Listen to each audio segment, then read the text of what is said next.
whining anymore. So the whining stopped, thankfully. ceased. Okay, so nothing's going to blow up. However, Thursday night game last night. A lot of stuff going on, right? A lot of stuff. More entertaining than anyone would have given it for sure. credit for. I wasn't expecting that. However, there was an awful shot toward the end of the game, and my heart broke for one, Bradley McDougald. Oh, I know. Seeing him on the bench and just that face, I like thought the this exact same thing. Dude, it hurt a lot. Like, I was this like, I'm is sorry, your life we did this. now. I know.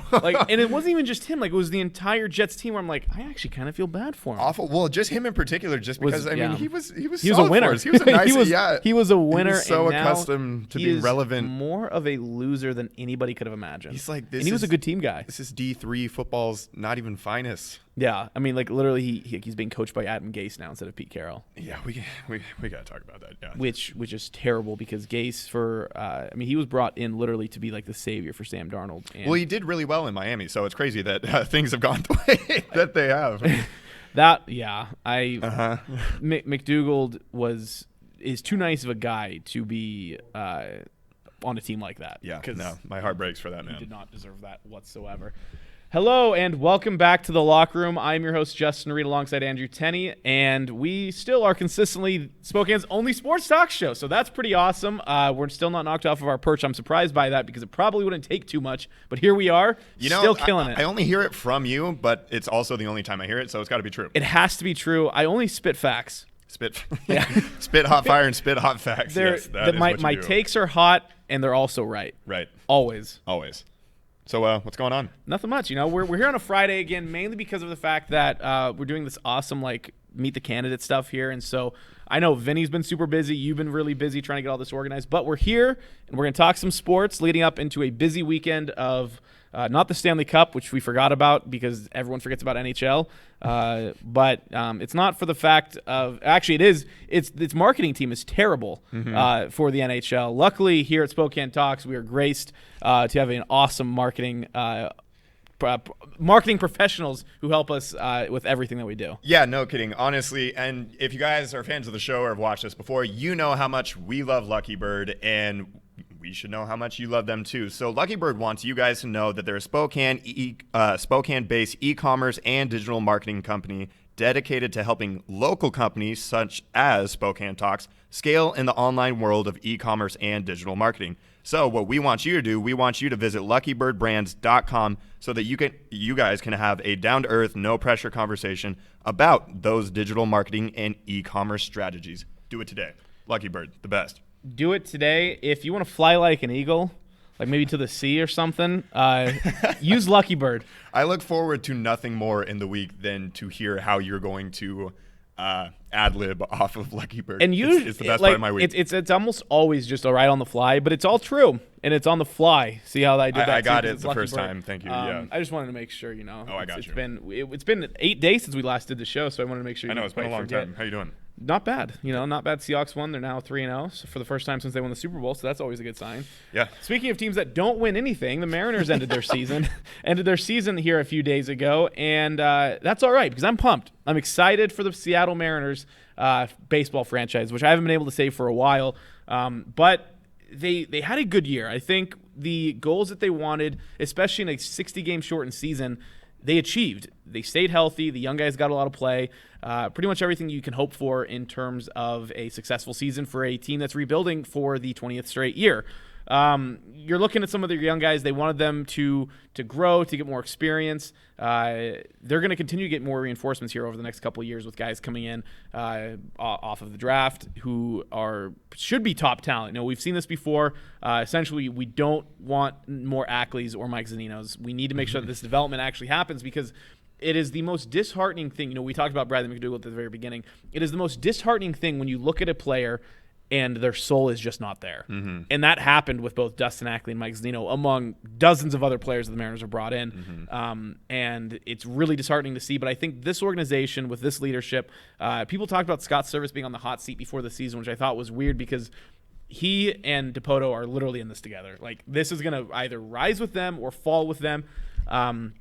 But let's look at some of their players this year. Did you enjoy the season? Did you have a good time with it? Here is what I wrote down. You know me, Okay. big baseball guy, big baseball writer. So Mariners were the Mariners, except they showed tangible evidence of reason for fans to have optimism going forward. How do you like that? That's pretty good. In a nutshell? Yeah. In a nutshell, that's almost spot on. And that's, I mean, at the most base foundational level, that's probably right. If we look at some of the guys who played really well, I think if you're looking at the most valuable player and the most valuable pitcher, just to kind of separate it out, Kyle Lewis was a stud. He's going to win Rookie of the Year. Strikeout rate came down from 38 to 27%. His walk rate went up from 4 to 14%. 11 home runs, solid defense. Rookie of the Year, should be Rookie of the Year. Now the Mariners have too many outfielders. They get Mitch Haniger back. They're going to get Jared Kelenic back. Whoa, Mitch Haniger's on their team? He's still on the team. What? Yeah. Has he been injured all year? Yeah. After his busted testicle last year. That thing just. Oh, that's right. Yeah, he literally took a hard baseball right to the ball sack. That was bad. Can you just talking about that actually makes my stomach hurt? Yeah, let's not. I'm good. Like, I mean, you played baseball when you were younger, and did you ever take a shot there? Like, no. So I remember one time I always played third base or first base, so I always took shots. One time it hit, and I thought for a split second, I was like, my life is over. But I was like, oh, thank God we wear these things to actually protect us. Because there's a lot of, I was reading an article to kind of get off on a little bit of a tangent. There's a lot of MLB players who don't wear cups. Really? Yeah. I mean, like a majority of MLB players don't wear cups. That's wildly irresponsible. Adrian Beltre didn't wear a cup. Yeah. He got hit. He also had a ruptured testicle in his time with the Mariners, and that was because he didn't wear a cup. He took a shot there, and that's why. It's really surprising because when you think of like youth baseball, you have to wear one. Right. Like you go to the store, mandatory. And like you're there with your dad or God forbid your mom looking for a cup, and you're just like, this goes where? Yeah. Okay, got it. Yeah. So to get off of that. Cup talk. The MVP pitcher, the MVP pitcher was Marco Gonzalez. Yeah. Go Zags. He had arguably one of the best actual seasons of a Mariners pitcher in history in a 60-game season. He went 7-2 with a 3.10 ERA. Most of those earned runs came early on in the season. He essentially eliminated the walks from his game. He only had 7 walks in 12 starts, and 64% of his pitches were first pitches were strikes, which is pretty much your goal as a starting pitcher. I think he's going to be the perfect ace moving forward. Now, he's not fun like a Felix. Felix Hernandez, when he pitched, it was like, we get to see this guy every 5 days. Marco's like, we get to see this guy every 5 days, but he always puts together a consistent performance. So that's exciting. Also, Kyle Seager played in all 60 games back to his Ironman status. He was one of only 13 players to play in all 60 games. I think, again, like I said, moving forward, the goal has to be to stay healthy and to make sure that your young guys who you brought in, who are supposed to fit your, your philosophy, your model, you need to live up to their expectations because that's been the issue. The Mariners have had, unfortunately, consistently have had top 10 draft picks who have just been total busts. And it's been the last good one really is Kyle Lewis from 5 years ago. And hopefully from 2015 to now that changes. But I mean, it's literally been just consistent in bad players, unfortunately. So that's exciting. Their season is done, but that's all right. I'm glad they didn't make the playoffs. I didn't want their first time to make the playoffs to be with an asterisk. But we do have playoff baseball, and while I feel bad, I can't get into playoff baseball, and I don't know if that's because it's baseball or what. But I think what the problem is they don't have a big, young superstar who's exciting to watch. You know, you look at the NFL, you have guys who are like they have a brand and they hit hard, they run fast, they jump high, they throw for 5,000 yards. In baseball, you don't have a guy that like is the face of MLB. Basketball is still LeBron. And I think football is quarterbacks, and quarterbacks are fun. Well, it's funny, too, because in the MLB, the only guy that would be the face of the MLB has no interest in being that face. So shout out to Mike Trout for being a real one. And I think some of that problem is because of the fact that baseball has never had faces. I mean, even Babe Ruth, when he was the face, like he was just like a dad almost. Like every single highlight I see of Babe Ruth, he's like sitting back smoking a cigar and he's fat. And it's like you can't have that nowadays. I mean, everyone's on this like strict nutrition plan, and so I think that's part of the problem is there's no team that I'm like they're just exciting. And the Padres have a little bit of that with Tatis, and we talked about him a few weeks ago. Slam Diego, baby. Like that's about it. And the Dodgers have Clayton Kershaw, but again, pitching isn't fun anymore, unfortunately. Make pitching fun again, I think it needs to be the slogan of baseball because that's really where this game's going in the terms of like you need to be able to have high-end pitchers and high-end hitters who can just battle it out, and you don't have that. So I'm struggling watching games. I love what San Diego is doing. I think it is fun. They kind of have some young, fun players. Who if we're gonna make picks here, because we probably should at least make picks, unlike with the NHL, who would you pick to win the World Series, and who would you be your runner-up? For whatever reason, I have like a small affection for the Tampa Bay Rays. I don't know why. I also think it's interesting. This seems to be happening more and more. Again, big baseball guy, but I think it's so interesting seeing a pitcher wear a single-digit number. Yeah, like Blake Snell. That is he's weird. number 4, right? Yeah, and he's a local kid. He's from Washington. Yeah, so that's no, cool. I know. But it's just weird. It is very There's weird. like too much space on the back of the jersey. It's a bizarre thing. But I am pulling for the Rays also because Tampa Bay, we're going to get to it here in a second, mentioning of the Stanley Cup and the results that came from that. But Tampa Bay is in the running for a triple crown of professional sports championships. That is really cool. Across the professional landscape. So there you go. Yeah, if the Rays can do it with the Lightning already having won, and then you assume the Buccaneers have a chance at it. I don't think so, but they do have a chance at it. I mean, once you start with one, you got to keep moving on. Well, Cleveland did that, right? The Saints look really good. Didn't Cleveland have 2? Didn't they? No, they almost had a chance because LeBron won it, and then so did. Then the Cubs came back from a 3-1 deficit, and then they needed the Indians, or not the Indians. They needed the Browns weren't going to do it. That was the problem. They weren't. But that was cool for Cleveland because Cleveland is a bad town, I think. From everything I've seen, it doesn't look like a very fun place to be. That is just a nice shot at Cleveland there for you. I'm going to pick the Dodgers over the Rays in 6 games. The Rays are fun. I do, the local kid, Ian Snell, is really fun to root for. He is a fun guy, too. He does have a little bit of passion when he throws. I think the Dodgers and their combination with Kershaw and Mookie Betts as their big stars, and I think that combination, along with the fact that the Dodgers have been there, they've done that. I think, and I'm hoping for the Rays. The Rays have a lot of injuries. Their pitching staff is still super strong, but the Rays have been the second best team, arguably the best team in baseball this season. Okay, so would it actually be more, now that I'm thinking about it, would it be more satisfactory for haters of the Astros in all different varieties for them to get bounced prematurely in the playoffs, or for them to match up in the World Series with the Dodgers and have the Dodgers potentially blow them sweep out? them. Nice 4 games. Mm-hmm. That's a good question because the Astros already did sweep their first round opponent. I don't even remember who they played, but they already won their 2-game series, or their 3-game. They won in 2. Those Twins who have lost 18 consecutive playoff games. Yeah, that's not good. Your Minnesota Twins. That is not what you're looking for. Ladies so and gents. I think at this point, I would love to see the Rays do it, but that's a good point. I wouldn't mind seeing the Astros go to L.A. and just get swept. And actually, they're not going to L.A. Where are they going? They're in a bubble. I don't know. I don't remember where they're going. They're in either. a bubble, which I think is stupid, but because they've done this all season playing at other teams' stadiums. Yeah, we already had that conversation. I was right, of course. Yeah, of course, obviously. So that's the big thing for me. Watch baseball. I like they need it. They really need it. I'm trying to go out like on a little bit of a limb here for them because like I feel like they really need some help. Right? To say the least. Yeah, I think so. So. If you want excitement, go watch Fernando Tatis and the San Diego Padres. If you want probably the best team in baseball from top to bottom, watch the Dodgers. If you want to watch a team and watch them get made fun of, watch the Astros and check the social media during all of it because and listen closely for trash cans. That's another thing we need your help with is to make sure they're not cheating again. That's right. Those dirty little cheaters. Speaking of teams that don't cheat, the Tampa Bay Lightning won the Stanley Cup 4-2. Their second time in the Stanley Cup Finals, and I think the last 4 years. I think it was 2016 that they were last there. 5, somewhere something in there. like that. And so Tyler Johnson becomes the first Spokane native to win a Stanley Cup title, which is good news for him.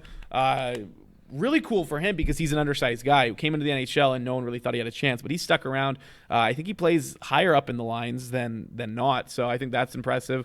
Also gave the Yamamoto brothers an opportunity to be good as well, specifically Kyler Yamamoto, who was a stud for the Chiefs, now plays for the Oilers. They got knocked out in the qualifying round, but really cool to see 2 Spokane area kids who are both undersized, both, didn't – while they're playing for the Chiefs, they never were like, oh, yeah, they're going to be the Stanley Cup winner. Really cool to see that happen. I missed it.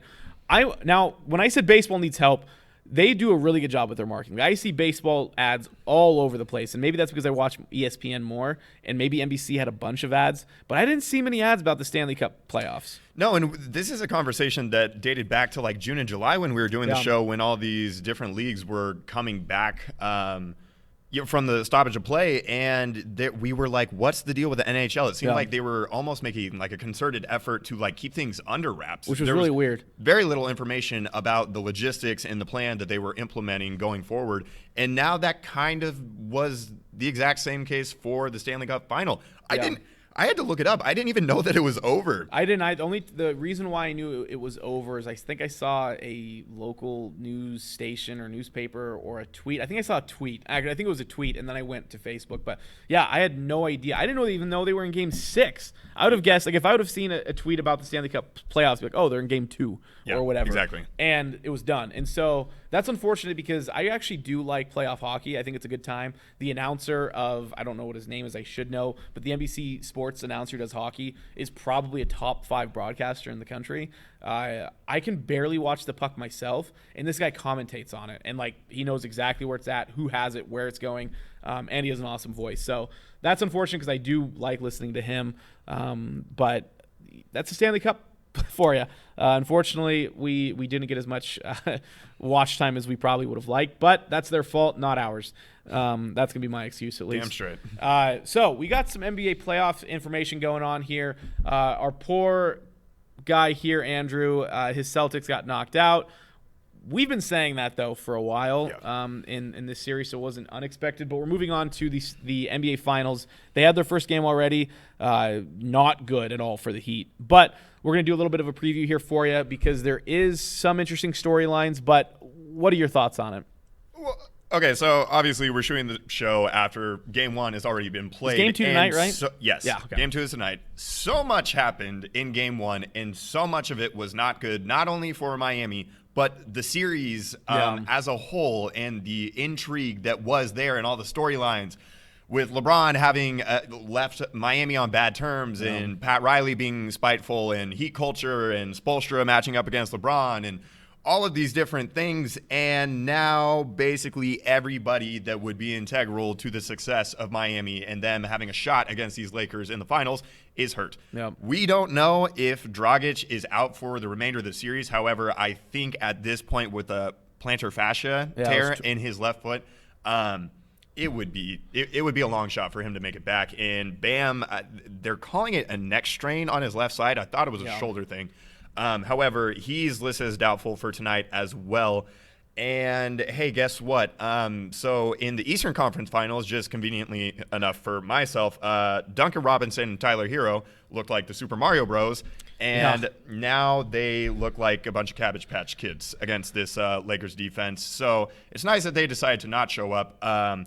So the Heat looked like a team that we have not seen for the last 2.5 months. I mean, they've been incredible this entire bubble, even predating the actual start of the postseason.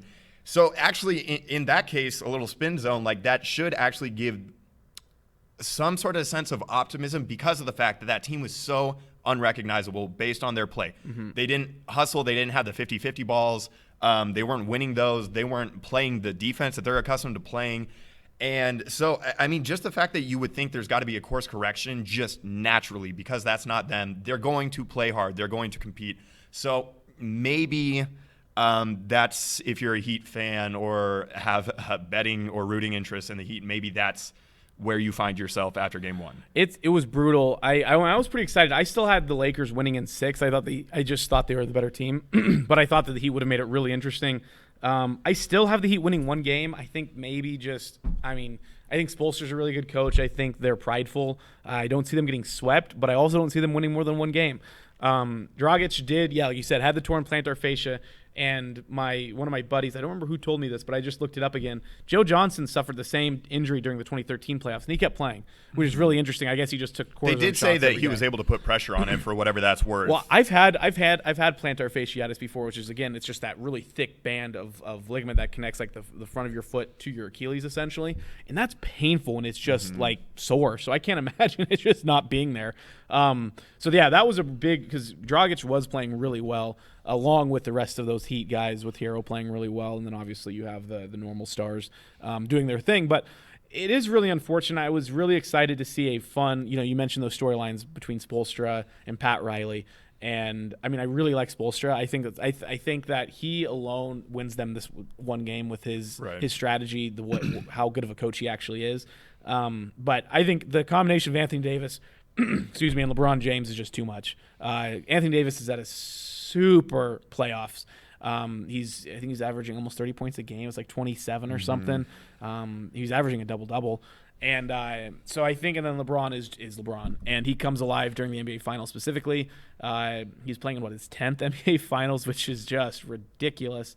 I just don't see it happening, unfortunately, for the Heat. I really don't. And I think, like you said, I think the NBA is sitting there like, well, this wasn't supposed to happen. Like, we didn't want this. Well, and of course, I'm additionally salty, too, because I actually do think, not that Boston would have been able to get past Miami, but I do think Boston and their personnel and their talent would have posed more of a threat to L.A. Yeah. Of course, you have to get by Miami, which they were unable to do. But so I'm a little bit more frustrated, especially just watching everything that took place in Game 1. It was weird, too, because Miami got off to such a hot start. I think they were up like 23-10. Yeah. And then the Lakers are like, oh, wait, we have Anthony Davis, and you have no solution for him, so we're just going to go to that. And the other thing is, like, the question the whole year with the Lakers has been the supporting cast, and who are you going to rely on? Who's going to be that third guy? A lot of people thought it was going to be Kyle Kuzma. He's yet to really step up and solidify his presence in the playoffs. Yep. But when, like, their shooting numbers weren't great from guys like KCP and Danny Green. However, it was the timing of the shots and the importance in the flow of the game, and they were hitting them. And it's like, okay, so when guys like that are firing after being completely dog crap for basically the entire postseason. And Danny Green is that like, guy. You're done. You're done. You have no chance. If these guys are hitting shots when they need to hit shots, it's just like, okay, whatever. Well, and you still have a guy like Rajon Rondo who's playing really well in his spot. He chucked up a step back three, and it was the craziest thing to see, knowing Rondo's offensive limitations, but he had been shooting well from three in the bubble, and then he did like a pump fake step back three. I think he only hit the backboard. It was just like, what are you doing, dude? It was just, heat check. Yeah, truly. Yeah. And heck, they even started Dwight Howard for the game, which was really surprising. But I think he also just brings this energy to that team that, he's just a very fiery guy. It's fake energy. It's not real. It's not genuine. Probably not. It's fake. It's put on energy. Sure. Oh, for sure is. But I think it works. No, and they had to take him out because he was doing that against Denver, and Frank Vogel's like, hey, would you calm it the hell down? He's like, you're running around. You're getting out of position. You're getting stupid fouls. Yeah. Like, this is not the sort of energy we're looking for. Right. Yeah, so, I mean, it's an unfortunate situation, I think, both for the NBA and obviously the Heat. But it's going to be a series that really, for me, I'll probably tune in tonight. Am I really going to be interested in it? Probably not, because of the fact that it's going to be the Lakers are going to win it. Okay, two things, observations. One, for whatever reason, and this might just be my personal thing because I was rooting for the Celtics in the playoffs, but the conference finals, based on just having watched the first game of the finals, almost felt like there was a more heightened sense of intensity and consequence and stakes than what we've seen so far. That also could be because of the fact that Game 1 was a blowout. Second observation, I've had this thing the whole year. I feel like the value and the glamour and the brand of the Lakers has been watered down and devalued by LeBron's presence, because to me, it seems like it's just LeBron's team. Similar feeling with Tampa Bay and Tom Brady, not as harsh, but I almost don't feel the Lakers coming through and showing through. Does that make sense to you at all? Do you feel that? I do get that, because I feel like it's almost like when Jordan left. Actually, let's even use another example. When he bought the Hornets, it was the exact same kind of thing. Like, it wasn't the Charlotte Hornets, it was Michael Jordan's team, or when he became whatever position he became. Yep.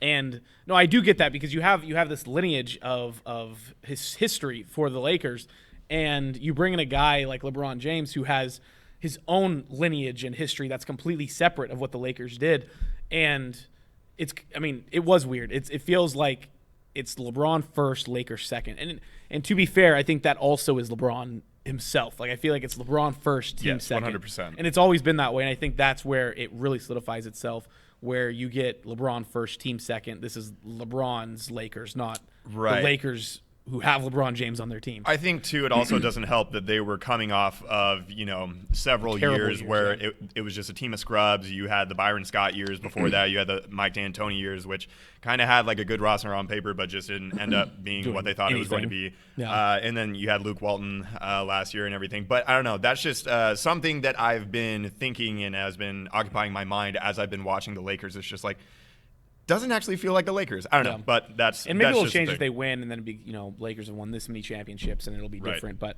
it definitely does feel different for sure. So we had some coaching change-ups happening just yesterday, and it was very weird.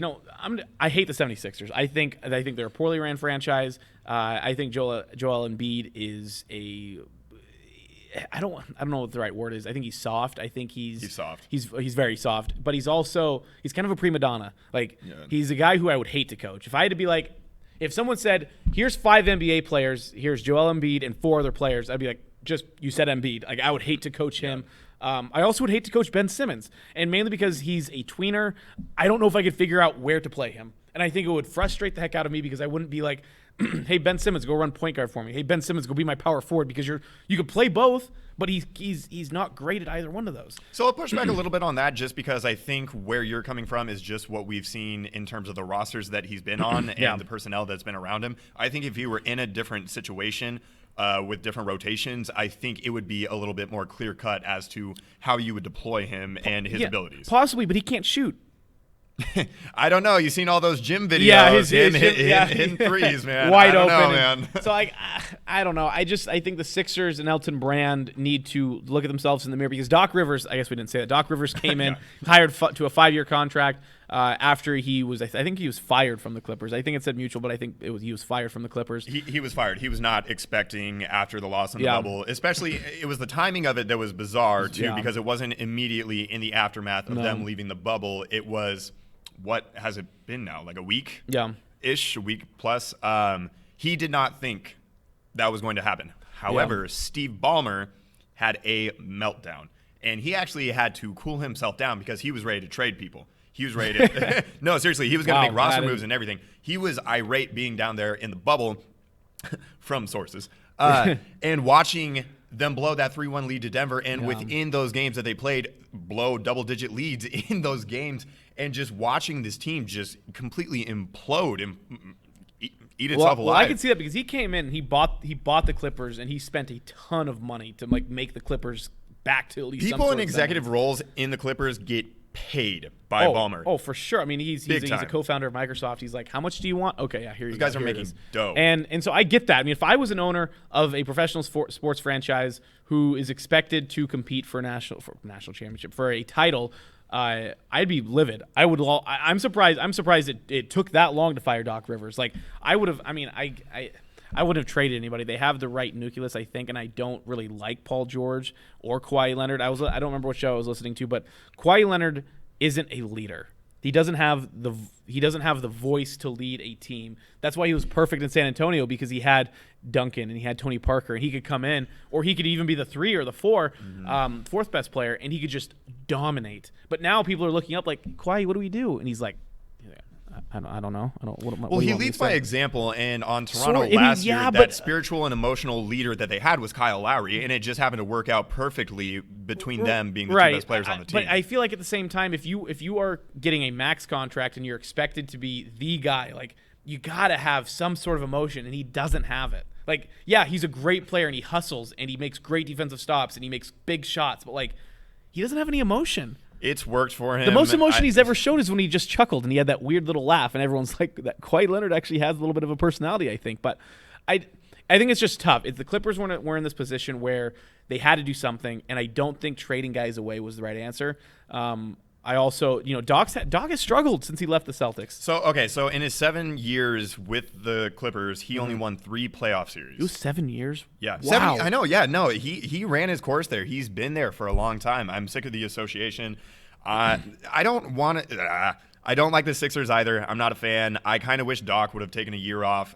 It would have helped his stock, too. Yeah. If he went back into TV for a year, everyone would have been salivating at the mouth, being like, oh, my God, he's on TV now. We got to get him as a head coach. Because you still hear Jeff Van Gundy's goddamn name thrown around with coaching vacancies. It's like, hey, guess what? He's not coming out of the booth. No. But I hate everything about it on paper. I'm so tired of the Simmons and Embiid thing. I would love to see them go their own ways and have their own situations. I think that's the only way to salvage anything. We'll see if Doc can do anything with this roster.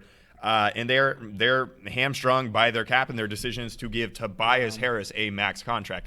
And again, I understand that you had to do it because you wanted to keep him, and that's how the market played out and everything. However, that is an oof of a move. That's not. He's not a third. He's not the guy who should be getting a contract like that. But I was reading on ESPN actually this morning. They were trying to compare his situations in Boston and LA to the same thing. That's what he's experiencing in Philly, which is incorrect. In Boston, he had the big three of veterans, of team leaders, and Allen Garnett and Pierce, who are studs and functional role players like Eddie House and Tony Allen. Yeah. And then you go to LA, and he has absolute. And we'll look at the end here. Let's look at the beginning. He had Blake Griffin, DeAndre Jordan. Wow, I was gonna say DeAndre Howard. I was like, that's not right. And I mean, they were Lob City. Like that was like their moniker. And Chris then Paul, and you had JJ Redick. Yeah. I mean, you had a very strong team, and then you go to the 76ers, and you have the process, which this process has been going on for 5+ years. That's the other thing I'm sick of is this lingering residue that is the process. Like Sam Hinkie's long gone, and good riddance to him. I mean, he actually tried something, so good for him. But I'm just sick of everything. But not exactly comparable situations. I would agree with you 100%. So that kind of was frustrating to me. But I don't think it's gonna. I don't think it's going to work out well with the core players he has right now. I don't see them being any different. They're not going to be any better next year than they were this year, and probably they'll be worse. Well, okay, and then if we look at it from the Clippers standpoint, if they don't already have a coach in mind that they were wanting, knowing that they were going to part ways with Doc, what the hell are you doing? Because I mean, Doc is a competent head coach. Maybe he was there too long. Maybe, like I said, he had run his course, and it was time for a change, regardless of the success or lack thereof.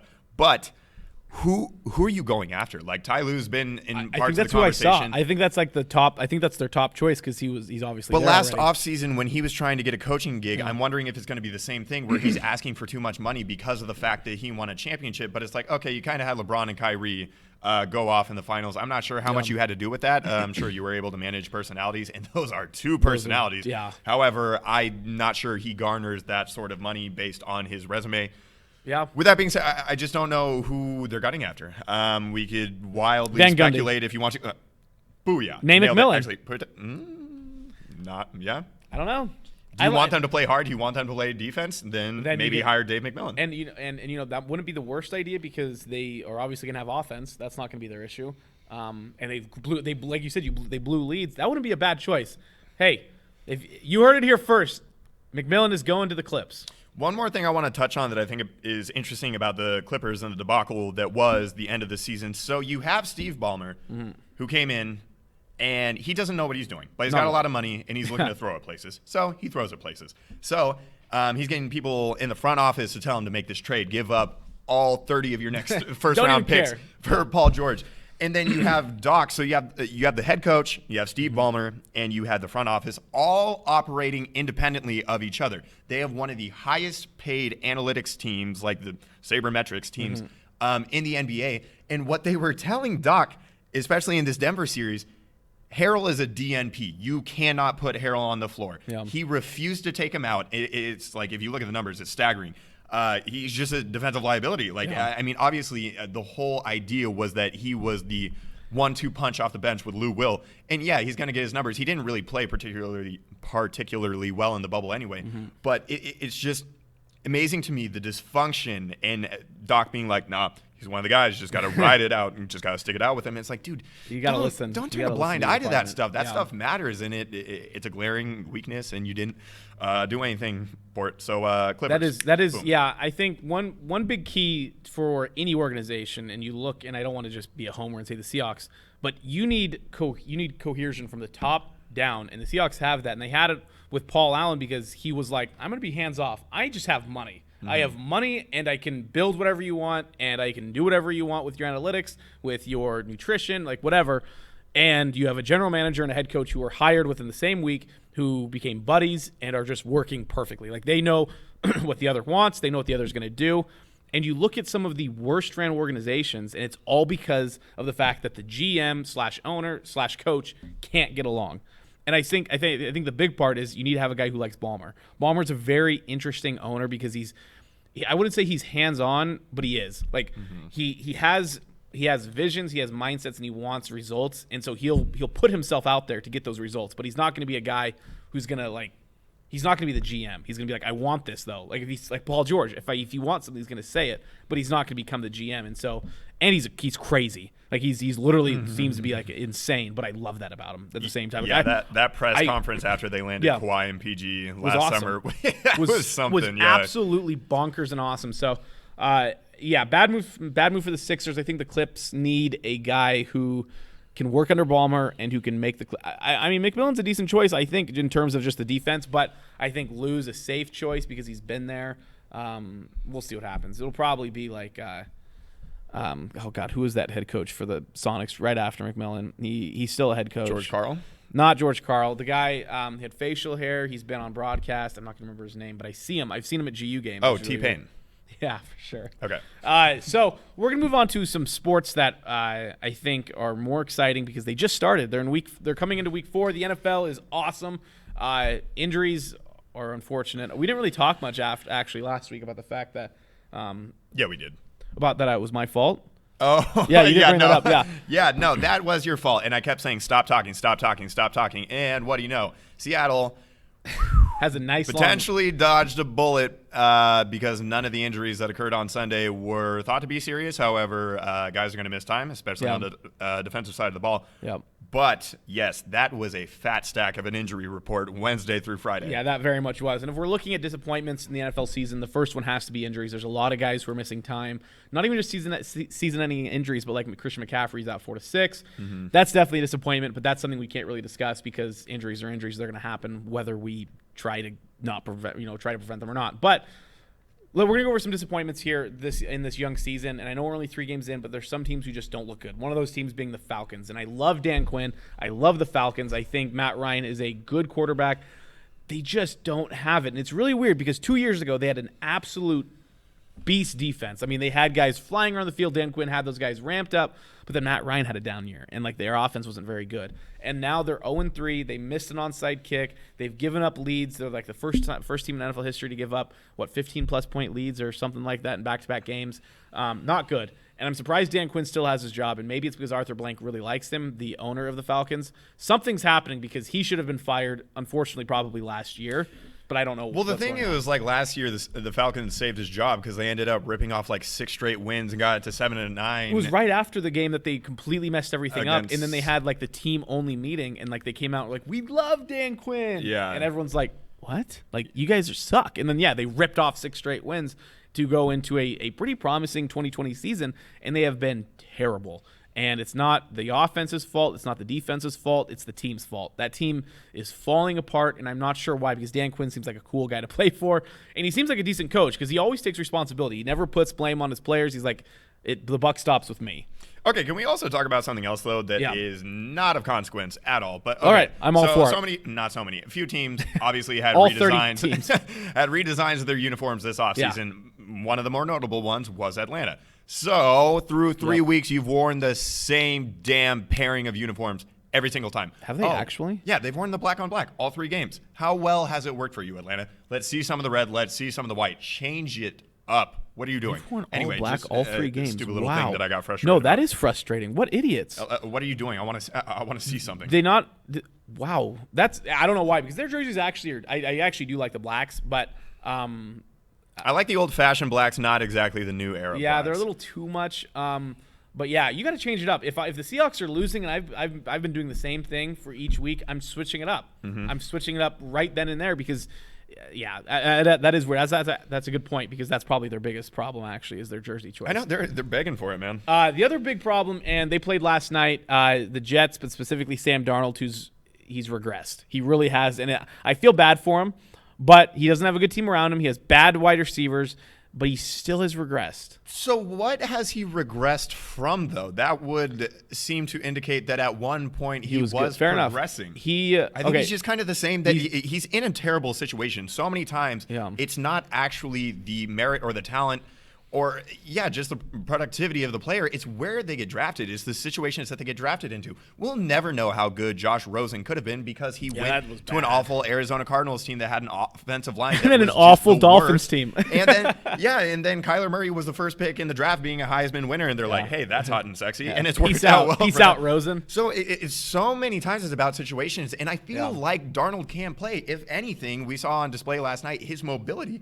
He put his sick juke on a defensive back and was like, what? Yeah. As Chris Berman would do. What, 35-yard touchdown? Yeah, I don't know. And he was fast. He was outrunning D-backs. That big boy can run, I guess. No, and he was I don't know. He might need a change of scenery, and so ownership came out for the Jets today, I think, and just clarified, like, Gase is our head coach. I think it was actually a rumor, but whatever. That Gase is our head coach throughout the year. Oh, yeah, I'm going to circle back to this later. One of I think it was my buddy AJ, again, the Bears fan, said last night, why not keep Gase as the head coach throughout the year, go 0-16, and get Trevor Lawrence?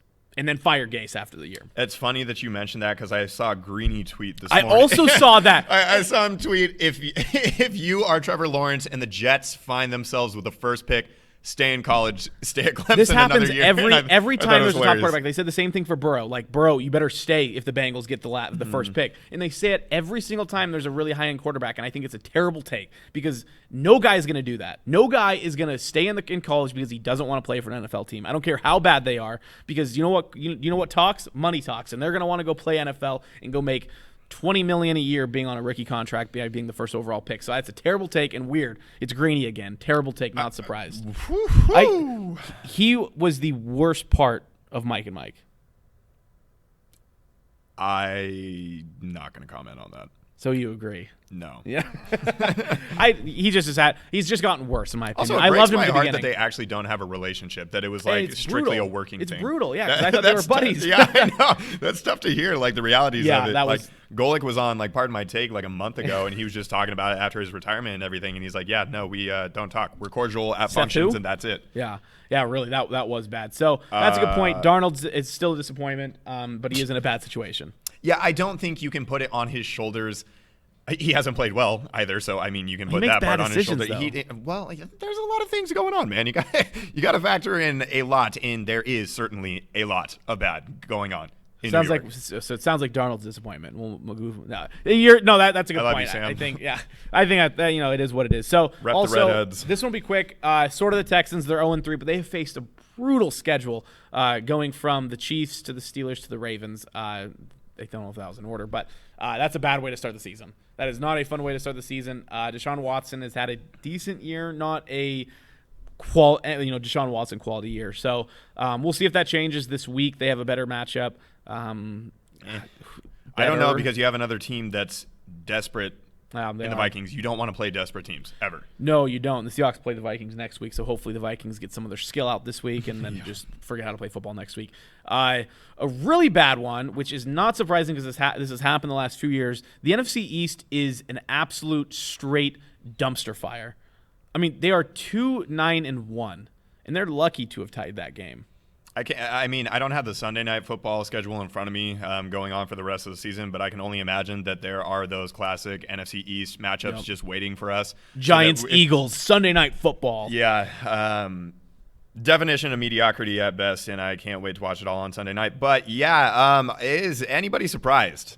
This is a year in, year out, reoccurring theme with that division. And the NFC East has a little bit of pride. Like, they have some good history with the Giants, they have great the Eagles, the Cowboys. I mean, they are literally just I think they're the only division that every team has won a Super Bowl in. Probably. Now that the Eagles won it back in 2017, I think they're the only one. Don't spend too long thinking about it. I can't think of one off the top. I mean, the NFC West isn't there. Wait. No, the NFC West has.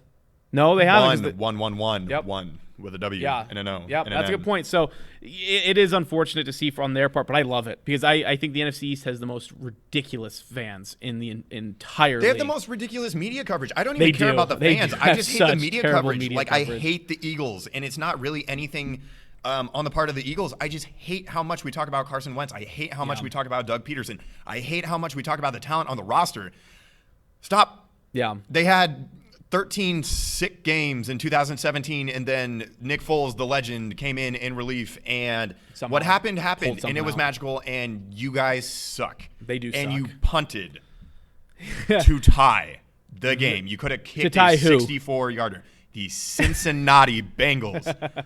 My God, get it together. Bad. That was really bad. Get it together. Actually, it might have been a smart thing knowing how bad this division is, knowing that a tie actually could get them into the playoffs going forward. But I'm not going to give them the credit of being cognizant of that in the moment. Not especially not for Doug Peterson. So can we please stop talking about this division? I'm pissed. Yeah, let's move on. Vikings are disappointment. They also have been terrible. Kirk Cousins has regressed. He hasn't done anything, and I don't know if that's like the lack of. I know. And at the beginning of the season, I was like, I believe in Kirk Cousins. I also believe in Kirk Cousins. He's showed up. He has showed up, and he's making awful moves, and he's been terrible. Thielen has kind of disappeared, and I think he's getting a lot of attention.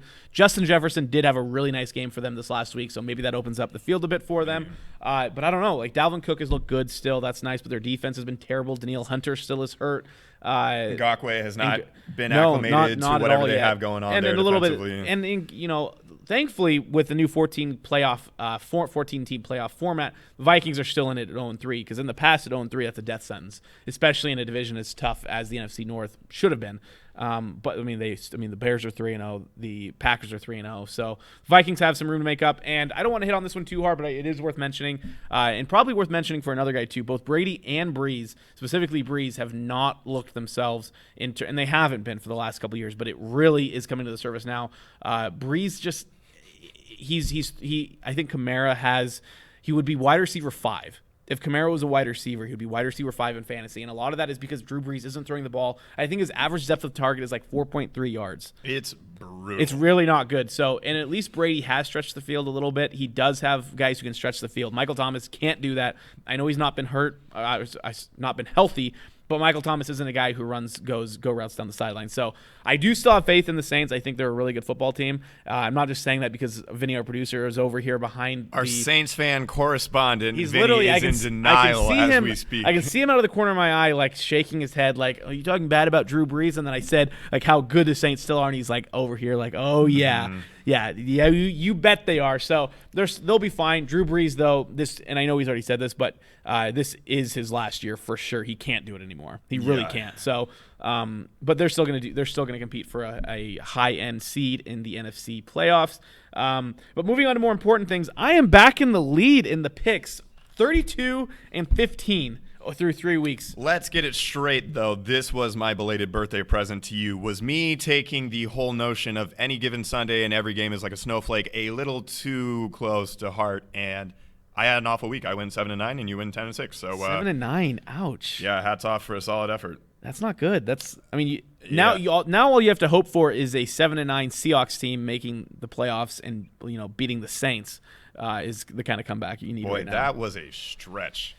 I'm just trying to, I mainly just wanted to go after the Saints a little bit again. Yeah, no, I got that. So that's don't worry, fair. I have something pegged up coming here. Oh, good. Don't you worry, I got something in my pocket. pocket. Who are the Saints playing? Is it based off who they're playing? Nope. Oh, okay. Well, we'll see what happens. So, so we're going to go through picks here real quick. Like I said, I'm winning 32-15 to 30-17. Just want to make that clear. You have a 2-game lead going into week 4. Massive 2-game lead moving forward. We didn't pick yesterday's games, so we're not going to add those to the totals. I probably would have picked the Broncos anyway.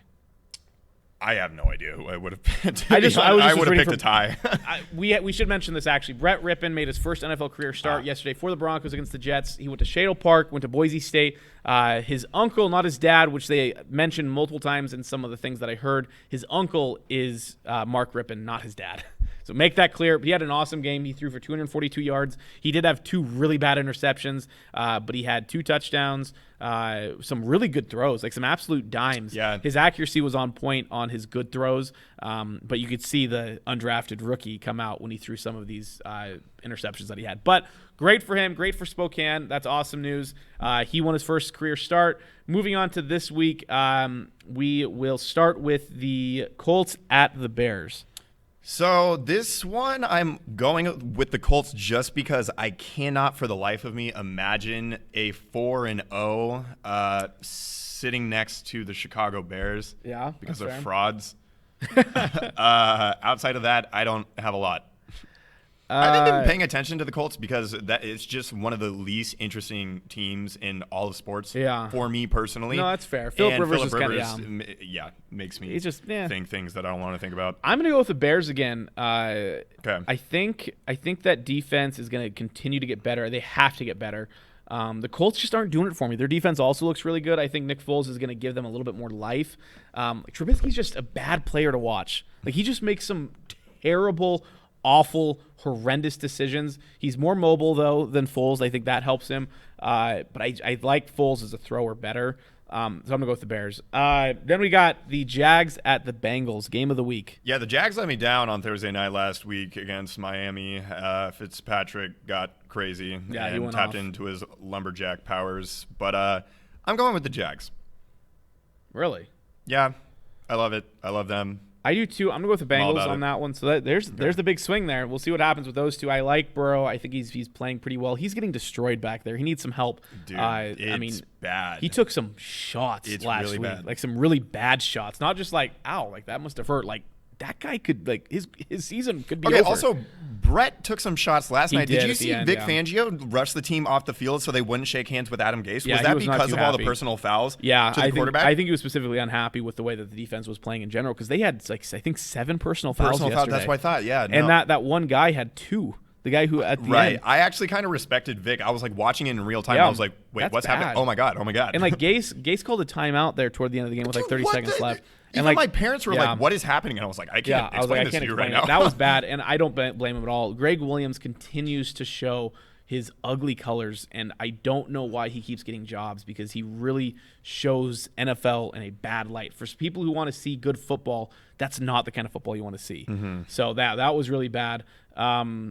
Sorry, I just had to bring that up because that's fair. That was bad, especially on a local kid, undrafted rookie. Like, dude, he put together a good game against you. Like, just accept it. Nobody cares that he's local except for locals. Exactly. Then we have the Browns at the Cowboys. I had a hard time because I'm not bullish on the Cowboys right now. I think they have appeared to be the same old Cowboys, maybe just with a little bit more offensive. More of an offensive leash, that's for sure. But I'm going with the Cowboys. So there you go. I also going to go with the Cowboys. The Browns have found their formula for success, though. Yeah, but the thing is, last week, if Dwayne Haskins wasn't absolutely abysmal, that's also a big story. The Washington football team is in that game, and that may have played out very differently. So I don't know. I agree. I also picked the Cowboys. Then we have the Saints at the Lions. Saints. I'm also going to go with the Saints. Michael Thomas is back. Stafford is still a little streaky, and he does have Galladay healthy again. Galladay got a touchdown last week, so that will definitely help.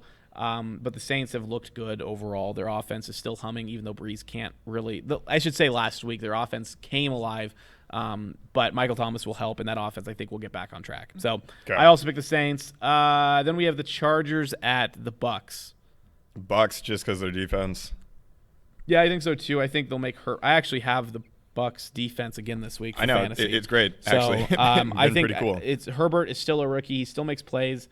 But I also have the Bucks. Then we have the Ravens at the Washington football team. I have the Ravens. I have the Ravens too. They got to bounce back after just being put in their place. Real quick, Lamar Jackson, and I know people really want to make him out to be like this up and coming star. You can't throw for under 100 yards. You can't do that at all. I mean, and I don't want to bring this back to Russell Wilson, but when you want it, he's the top quarterback in the league right now. I don't care what anybody says. He has never had a game where he threw for under 100 yards, ever. And Lamar Jackson did that against an average Kansas City defense and a below average secondary. So that was terrible. But yeah, they do need a bounce back game. I still am picking the Redskins. We have Arizona at the Panthers. I really wanted to go with Carolina on this one for no good reason other than just do it. Rooting against the Cardinals. No, I have to have a little bit more of a rational week this week after what I did. You sure? Yeah, right, not entirely, but I would appreciate it. I'm going to opt into my rationale this week, so I'm going to go with the Cardinals. I also am going to go with the Cardinals. Carolina's boring. Teddy Bridgewater is Drew Brees version 2 with less skill. He too also I think he has under 5 yards an attempt, and that's not going to win you very many football games. Especially with not having Christian McCaffrey there to catch it. Mike Davis is much. Teddy Bridgewater is basically just like a less mobile Tyrod Taylor. Yeah, he's not going to make mistakes. He's also not going to be very exciting to watch, and he's not going to make winning plays. So there you go. The Panthers just aren't a great team, especially without McCaffrey. This is going to be a fun one. Vikings at the Texans. Oh, battle of 0-3s. And two teams that we would not think that would be 0-3. Not at all. I mean, I guess if you look at, Houston's schedule, maybe would give you a second thought about that. But I'm actually going to go with the Vikings just because they actually showed something last week and easily, had they not botched it, could have beat the Titans. They could have. However, they did not. I'm gonna be different. I'm gonna go with the Texans mainly because I have Deshaun Watson on my fantasy team. I'm hoping for a nice week from him. Okay. And I think that the Minnesota defense is a good time to do it. They haven't figured out their pass rush like we mentioned, and I think Deshaun Watson is due for a Deshaun Watson game. I mean, he's only running for like 10 yards a game, which is I think average is almost 30 over his career. So I think that's been surprising. I'm gonna go with the Texans on that one. Then we have the Giants at the Rams. Not going to pick the Giants in 2 consecutive weeks. Give me the Rams. Good call. I'm also going to pick the Rams. They're better.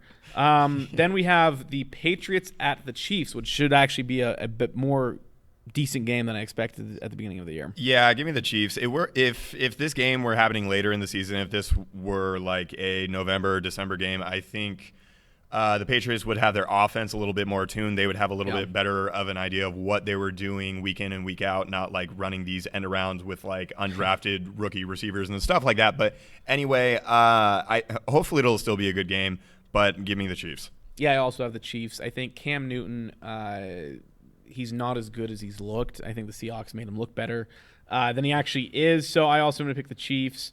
Then we have the Bills at the Raiders. Circle the wagons. Give me the Bills. I also have the Bills. Raiders have looked better this year overall. I think Derek Carr is. They're a competent team. Yeah, they're competent. They're gonna be competitive. They're gonna be like 9-7. Probably. Yeah. Yeah, I think so. I think that's fair, and I think they'd be happy with that. Really, it's the first year in Vegas. So. Yeah. Then to finish out Sunday, we have the Eagles at the 49ers. Yeah, man, I hate this so much. I wrote down Eagles, and I just can't do it after everything that I've been saying over the past few weeks about them. So I'm going to audible, hot route, on the fly, 49ers. That is a tough one because I would like to think the Eagles are going to figure it out. I think Doug Peterson is a good offensive mind, but they just haven't, and I would really love to pick the Eagles. I really, really, really would, but I'm going to have to pick the Niners too, unfortunately. Okay. I think it should be a good game. I'd love it if the Eagles won. I'd absolutely love it, and I would be fine with losing that game, but I think the Niners are probably going to do it. Eventually, the Niners are going to start losing football games. They really will. I'm sure of it. And then our Monday night matchup is the Falcons at the Packers. Packers are going to annihilate them. I think it's going to be a shootout, but I think it's going to be like a 47-32 game. All right. Something like that. Like a nice over-under of 70. Okay. Something like that. Yeah. So, but yeah, I also am going to pick the Packers. Moving on to the Seahawks pick here. We have the Seahawks at the Dolphins, and I'm going to pick the Seahawks. They're a better team. I think the secondary, even without Jamal Adams, the defense is going to have to shore it up. Bobby Wagner in his post-game press conference sounded very dejected, like they had just lost a big-time game. And good, he should be. Oh no, he should and it's awesome. I'm really happy to see that. And hopefully they can get that stuff figured out. And I don't know if it's play calling, I don't know if it's pass rush or what. But we'll talk about that in a second. I do have the Seahawks over the Dolphins this weekend still. I have the Seahawks. I think this is a textbook definition of what the scholars would coin a trap game. I do think it has that potential. There's something weird about playing Miami. There in Miami. 2012 was the last time that Seattle was down there, and that was a bizarre game. The game was put on hold because the sprinklers came on at halftime or in the third quarter or something like that. Just kind of a bizarre play. You never want to play in Miami. Like it's a bad place. Miami's a bad place. Right? Yeah. Speaking of Cleveland being a bad place, Miami's a bad place. I don't think Philadelphia has received enough hate from this particular podcast. Actually, I think we've been skipping over some of the cities that probably who need some hate. Yeah. They're the city of brotherly love, though. Clearly, I think they hide behind that moniker a lot, and then they also worship a fictional character, but it's fine. It's a pretty sick fictional character. It's a sweet fictional character, but like he literally is like a god. Like he has a statue like in the middle of like their big, like I don't know where it's at, but I would imagine it's like the town square. I don't know what it's called. But anyway, I will also pick the Seahawks. And again, for 4 weeks in a row, I hate myself for picking Seattle. However, they have given me at least some sort of reason to pick them. So I'm going to do it again. All right, so we're going to break down the Seahawks a little bit up until this point.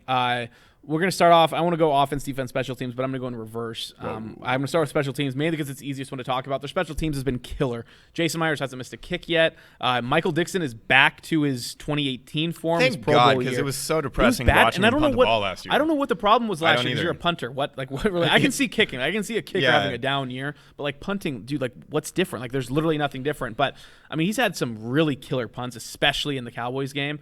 So he's back to being awesome. Their punt coverage has been great. It's been really good too. Yeah, they have a couple, and they've been switching guys out. DJ Dallas had his first snaps last week on special teams, wearing 31, which was really weird to see. But that's really cool. Special teams has been solid. That doesn't have to even be looked at, and that's also with their coordinator still being gone. Brian Schneider's still MIA. I think he had some family stuff going on, but that's still with their assistant special teams coordinator stepping up to the plate. So that's really nice to see. Let's go to their offense next, which I really don't want to spend too much time on the offense because the offense has looked really good. The play calling has been sick. I think Schottenheimer moving. And I talked to my buddy. And you didn't like the move just because of the optics of it, which is fair, and I understand. That's not what you want a football guy doing, is being up in the booth. However, look at these 3 weeks of Seahawks offense. But the results have been awesome. The results, and I don't know if it's he's seeing things better or what. It has to be. I would, because he did kind of mention that, like he's able to see how the coverages are reacting to some of these play calls. Well, he's seeing some of the tendencies of the corners and the secondaries, especially. Which has been big. And so I'm all for it. I would have the entire coaching staff in the booth if it meant the Seahawks win the Super Bowl. And I would complain about it from the first day to the day after the Super Bowl. But that has been really awesome. The offense is really killing it. The running game has been a little soft. I think a lot of that has to do with the fact that they're just not playing that sort of game right now. I think I do like the 1-2 punch of Chris Carson and Carlos Hyde. I think Hyde has been – I mean, he ran for 1,200 yards last year and 9 touchdowns. And he was a veteran we pulled off the street, and what a good veteran to get. And he had some interesting comments this week about understanding now why he lost to Seattle with basically every team he played. I think he was specifically citing San Francisco, where he spent the majority of his career, but he understands the culture and now being a part of it, and just the mentality and the expectation of winning, and how that's not a through line with all the teams in the NFL. Which is really cool to see. Okay, so I'm about to say something. I don't think it's a hot take, but the numbers might disagree. I trust you. I respect you. That's fine. I feel like you're going to push back on this. Oh, yeah, I'm ready for it. Russell was off. Russell was so off on Sunday. He was off on his short throws mainly. His short and intermediate throws were off. Okay, Vinny, prepare yourself. Even his touchdown to DK in the fourth quarter, that was it looked like Drew Brees threw that pass. Yeah, no, it was the ugliest thing. There's your shot, Vinny. I was like watching it in the air. I was like, there's gonna be a deep back that like runs under this, right? And it's like end over end basically. Had no spiral on it. He was missing guys all over the place though. It was really bad. It was his worst game for sure. On third downs too, and he was like that 2-point conversion. He made it way more difficult than it needed to be of a catch for Hollister. He had to jump, stretch out, and actually use his hands instead of just putting it in his chest. And then of course he has all the numbers and all the touchdowns and the passing yards and everything. So 14. You look at the box score and you look at the box score and it's like, oh yeah, no, he was awesome. And he was the NFC Offensive Player of the Month, which he should have been. But I just want to objectively assess and say he was off. He was off a little bit. I'll give you a couple throws. Because even the touchdown pass that was a little wobbly. Feels like a lot though, because we're accustomed to such a standard of greatness. It does, but he has some games where he just will miss a couple throws. And you're right, he had a couple specifically low passes. He was almost felt like he was short arming some of these throws, and he was missing guys short.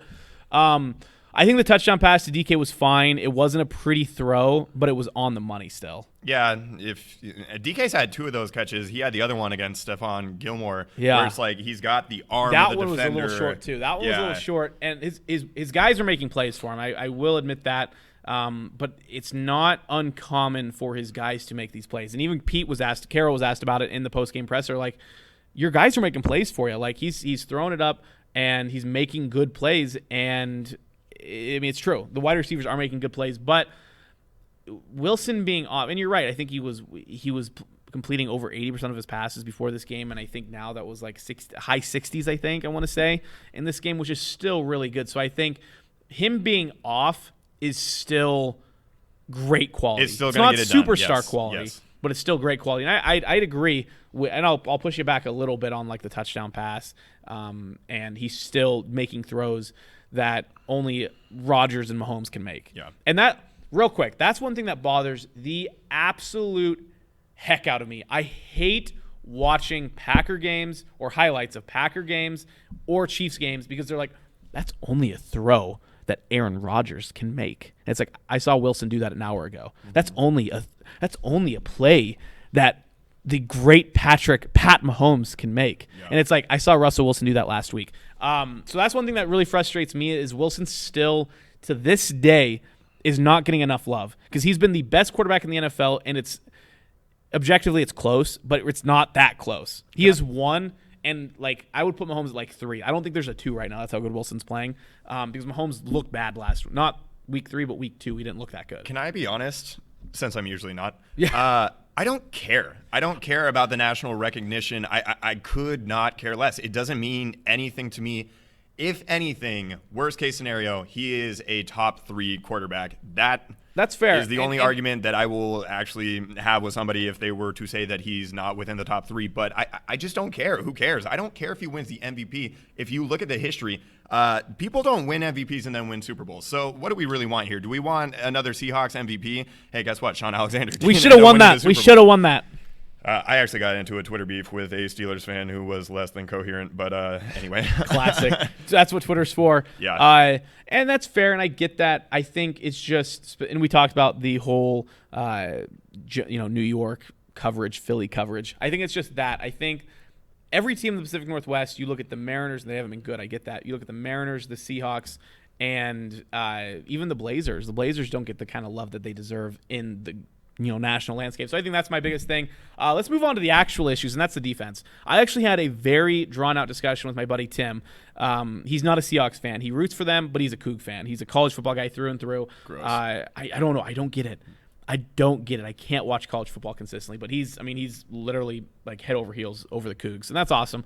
But we had this pretty long discussion, this group message with me and my buddies, and he and I were just going back and forth about the Seahawks defense, and he was talking about the Seahawks have a bottom 3 secondary, and I said no. And let me tell you why. The Seahawks defense is statistically last in the league in passing. They are 32nd in the league, and I get that. But the Seahawks do not have bottom 3 secondary talent. They have Quinton Dunbar, who's Pro Football Focus's top-ranked corner, still learning the Seattle. Wasn't that crazy? What? Yeah, Quinton Dunbar was the top-rated corner by Pro Football Focus last year. Yikes. Yeah. Oh, last year. Yeah. Sorry, I thought you were talking about after his 2 games that he's played. Yeah. No. So, and then you have Jamal Adams, who is arguably the best defensive player in the league, which people have said I don't see best defensive player in the league. I see best maybe defensive back. Then you have Shaq Griffin, who had a very good rebound season last year, who's been a little shaky. And then you have Quandre. He has been awful. He has been really bad. This is part of the discussion that I had. He has been in good positioning. Now, the problem that the Seahawks corners have had since Richard Sherman left this team is they don't look for the ball. That's the biggest problem, because on that touchdown pass, on that deep crosser, he was on his guy. You want to know what the difference between a touchdown and an incomplete pass is? This, looking up and that. Yeah, literally, that's all he needed. I mean, that ball was right there. I know. And so his coverage has been fine. It's been the fact that he's not a ball hawk. That's the biggest problem with the Seahawks secondary right now. So I think the bigger gripe that I've noticed with him, and your point is correct that you just made, he doesn't tackle, or he hasn't been tackling. And there was a play, I think it was a crosser to CeeDee Lamb. I could be wrong or mistaken, but it's like he didn't even when he went to turn upfield, he didn't even lunge to like trip him up at his ankles or anything. And I was like, dude, you were right there. I don't know. His tackling has been horrific. Which is weird because he's been I know, a very good tackler. He's still making good plays in the running game, which is really, again, weird that he's not diving at those wide receivers. But our best defensive back has been Ugo Amadi. so far Oh, this year. give me more Ugo I know. Amadi. And I hated him last year because he got was torched so many multiple times in that Packers He's been game. an absolute stud. I know, this he year. has been. And I love to see it because that was a big weakness when Blair went down. I was like, oh God, like Yeah. he's just gonna get shredded. But he had multiple plays last week where I was like, like you said, he is the best defensive back on the. He's Also, might even shout be the out best Ryan defensive Neal. player. Ryan Neal, our Lord and nice Savior. Practice squad guy with some dreads running around back there. First time we've had dreads in the secondary since Earl Thomas was running around back in 2010, I think. Wow, maybe. I think so. I think that, yeah. I mean, that's all I can think. So awesome to see that. Their linebacking core is having no problems. Their defensive line, run stopping wise, has had no problems. They need a pass rush, and I don't know if they need to go out and get somebody. Maybe they're waiting. I did see an interesting report, or someone brought up this good point that they might be waiting until like week 8, week 9, when some of these contenders are not playing well, and they're like, Looking to shop. yeah. Yeah. And then might as well toss a second, third round draft pick out for a guy who's going to give you some good pressure because they're going to win. They're going to win ball games with this offense right now. Yeah, I actually thought Shaquem played very well, and Carroll came out this week and said that he earned playing time and will be playing in that game in Miami. You got to hand it to him.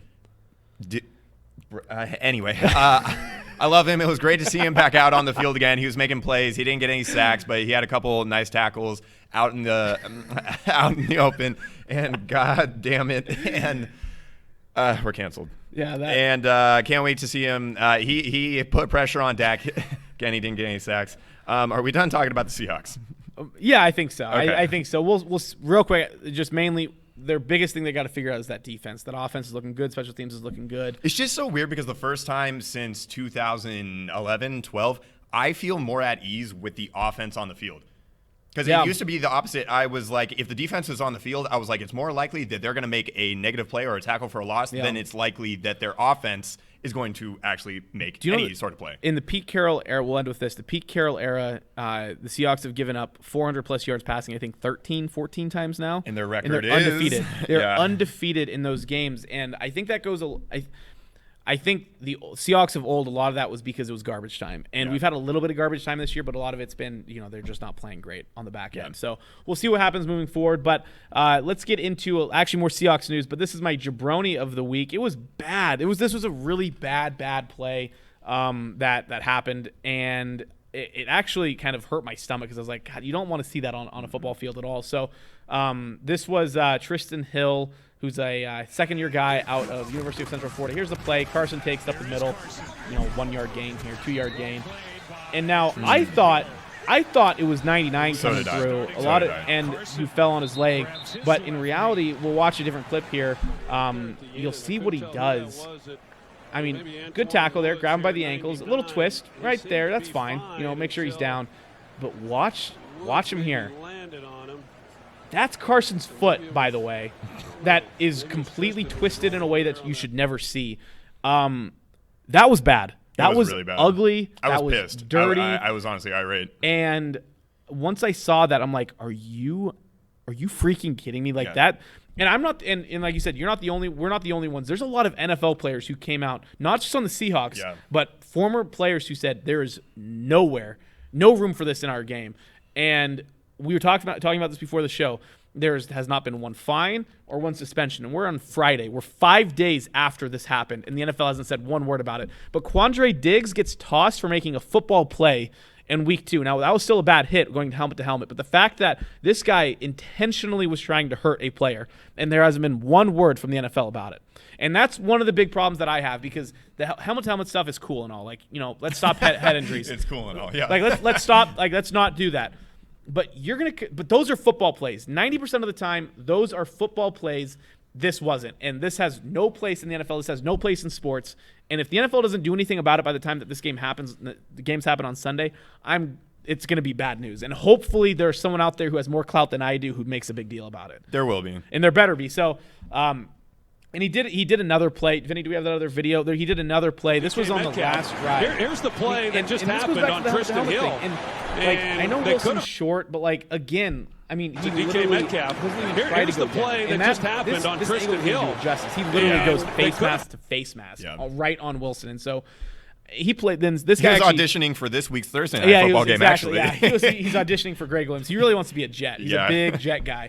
So yeah, that especially with the spelling of the name Trysten. Like Yeah. I know you had no part in that. You had no man, part but in that, but also your name the fact is that ugly. you're a jabroni, we're gonna use it. You're a against jabroni for your play and your name. Like, hopefully you got made fun of a lot back in high school and middle school and elementary. And he played with Shaquem Griffin at University of Central Florida and missed Shaquille Griffin by a year. So they know each other a little bit. So I'd be curious to hear what they had to say, because that UCF football team was really close with how successful they went those few years. So yeah, that was my little soapbox moment. That actually made me really upset. But what do you got for us? We're gonna take it back to the hardwood, to the NBA Finals, to tell you what my jabroni of the week is. So the NBA Finals, through one game, has not exactly felt like the finals. So what you see on the top, that first picture, is what a classic finals courts of the past have looked like. You got the Larry O'Brien in the middle, and then you have that classic cursive font that reads the finals. And the red good. and the blue are still the same on the baseline. However, wouldn't it make sense to maybe do like purple and red, Miami, or yellow and red? I don't know, actually make it correlate to the teams. I guess you don't want to do that because technically there's supposed to be a home and away games. But anyway, this is what we possibly could have Should have. And it's really that easy. And instead what we have is at the bottom here, what in the hell it's is bad. that? I don't know. It almost looks like Navy Federal Credit Union commercial logo that comes on at the end. I don't know. It's terrible. Yeah, it's really bad. Whoever's in their marketing or design or whatever, they need to leave. And how can you not take into consideration that we're already working uphill here against the fact that we're in a bubble and there aren't fans, and that's what you come out with? It's clunky. If anything, you could spruce up the court even more to actually try to get some sort of visual representation that, hey, this is the finals. Well, I'm wondering if they wanted, because I saw there that it's YouTube TV right below that, so I'm wondering if they wanted it to match the font of YouTube TV, but bad decision. Terrible decision. Bad decision. You should have consulted us. I don't know why you didn't. I was expecting a phone call from Silver. We still haven't been called by the 49ers. I thought I was going to be in the defensive rotation this week. Why do we even do this if we aren't going to get calls from these organizations? Because I don't know. I'm really expecting to make a big difference in the sports world in terms of making personnel decisions. And we do it for Lucky Bird. We do it for Lucky Bird. Fly like an eagle and use Lucky Bird. Yeah. That's bad. That's really bad. That's blocky, clunky, and you'd think in the it year looks like of a 2K 2020, court. It looks worse than it looks like a practice 2K court. Yeah. It looks like the court you go to for the combine as your career player. Is that's the top of what it could be. Yeah. Yeah, that wasn't good at all. All right, what's your closing time? So we've kind of touched on it a lot already. Typically, I don't really care when organizations are dumpster fires, regardless of what league, whether it's the NBA, the MLB, the NFL. Usually I'm just like, hey, that's kind of fun and entertaining, and it makes me appreciate the fandoms that I have and the contrast in what success and functionality and competence look like. Yep. However, I'm so done with this Adam Gase thing in New York. It is inexcusable that they brought him back for this 2020 season. It's indefensible. There was no reason to do it. And you have what just happened last night. And Vic Fangio, I mean, nobody respects this guy. He's been riding on the coattails of a couple Peyton Manning seasons back in Denver for far too long. Why would you hire him? That's a fair point. And you know you're going to have a high draft pick and you want to get this guy, this new quarterback, face of the franchise, and you get Darnold.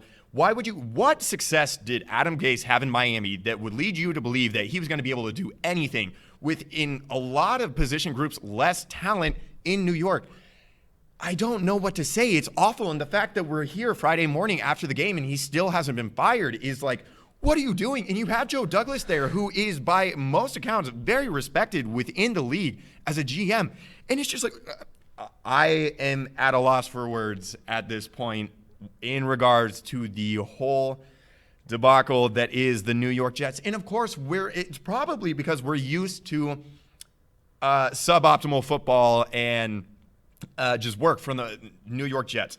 They had those fun years with Mark Sanchez and Rex Bring him Ryan. back. And yeah, no, it was awesome. And that defense was so cool. And they've had talented guys on the defense. They're always drafting within the first 10 picks. And they've hit on a lot of those picks. Those picks have ended up moving on from the team. They usually elsewhere. hit somewhere else too. Yeah, exactly. I don't know if he's getting more of a pass just because we expect very little from the Jets. But it's like oh man, it's awful, and I'm so sick of it, and I can't stand to watch or hear about any of it anymore. I have two thoughts on that. First, well, Peyton Manning wasn't good before he got to the Broncos, obviously. So I mean, he's the reason why Peyton Manning's had such a good career, obviously. Not a great playoff quarterback. No, that is true. But that is a good point. The other thing is it almost feels like. It almost feels like you are on the outside looking in of a bad relationship between Gase and the Jets. And, like, you so badly want to be like, hey, Jets, wake up. Adam Gase is not doing it for you. Like, he's not a bad-looking guy. Like, he might not be the worst coach, but, like, he's not right for you, man. Jets, like, come on. He's not right for anybody. I don't want to see him in the league ever again. This guy sucks. You want him out. Dude, I hate him. Not even I hate everything not about even. him. What is a redeeming quality that he has? He has big eyes. He was rolling Molly when he accepted the job in that press conference. Yeah, your coach is doing drugs to get through these press conferences. That's how bad he is, because he knows that he cannot stand on the merit of his work because there is none. Crazy how that works. I think he deserves a job somewhere. I think you're being a little harsh. Probably, but I'm pissed. I'm so sick of it. You a big Jets guy? I'm so damn sick of it. You're sad for the fans in New York and all. I think it's cool when the Jets are good. I enjoyed those 2009 and 2010 Jet teams. I thought it was good for the league that the Jets had a little bit of relevance, especially because they rode the coattails of their defense, which is what you would expect. Is it more the Jets being good or the fact that it was Rex Ryan being in charge of it? Because I think Rex Ryan is the reason why the Jets were so exciting. I don't think those are mutually exclusive. I think Rex Ryan makes the league more fun. Nobody cared when he was in Buffalo. I think they did a little bit. They did. Nobody else did. I think Rex is fun. Rexy. That's Rexy. Good old Rexy. Anyway, what's your closing time? Mine's pretty interesting. This just came like randomly across my Facebook feed. Alexi Lawless, who's an American soccer stud. He's not that good, but it's American soccer, so he's a stud. But he came out against the current format of penalty kicks, and the current format is boring from the spot. It's a place kick, and you're 1v1 with a goalie, and you get 6 attempts, and whoever makes more of them wins. And he came out for the old way of doing it. I didn't even know there was an old way of doing it, and I'm thrilled about it because I found this video of what it used to be like. This is awesome. This is absolute. Yeah. I mean, it's just beautiful.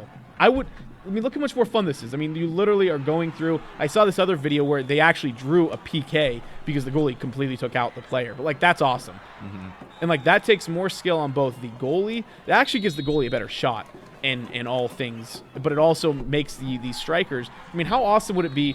Because occasionally what happens is if it goes all the way through the list of players, everyone gets a kick. And you go to sudden death, how awesome would it be to see a goalie running up on a goalie and, like, trying to score 1v1? I can't even quantify how much better this is than what it is currently now. Yeah. And so I hope that MLS looks into it, and I hope the world looks into this, because I don't know if this used to be worldwide, but this should be done in all leagues across the world. It should be done in the World Cup.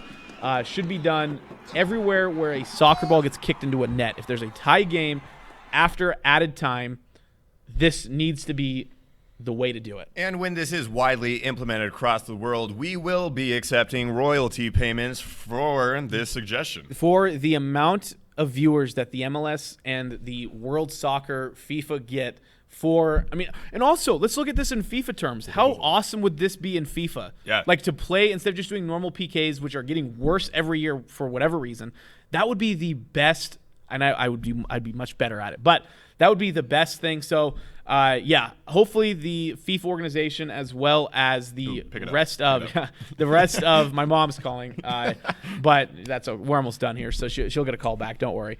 So hopefully the rest of the world does this. But that's my closing time. It's been a great show. We've talked a lot of NFL. We've talked for like 3 hours, so thank you for sticking around. But I think we did have a lot of good stuff here today. A lot of good material. A lot of good fun stuff. We're gonna be back next week, most likely on a normal Thursday slot. We'll see, but we're gonna be live. We're gonna be live next week. I guarantee it. We were almost going to do it today, but our producer, it's Vinny. Said the read guarantee. Yeah. But no, Vinny's going to get it all set up for us. Next week we'll be live. We'll also be taking calls, and we'll share it on our own personal Facebooks, and we'll take comments, anything that comes through. So keep an eye next week. We'll also give you a day notice too before we go live to get you all ready for it. But again, thanks for stopping by. This is The Locker Room. I am Justin Reed alongside Andrew Tenney, and we will see you live next week here on The Locker Room. Thanks for watching The Locker Room on Spokane Talks. Check us out on Facebook as well as our other platforms. We want to hear from you. Join the conversation by emailing us at info@SpokaneTalksOnline.com. And for more sports news, opinions, and content, follow Justin and me on Twitter.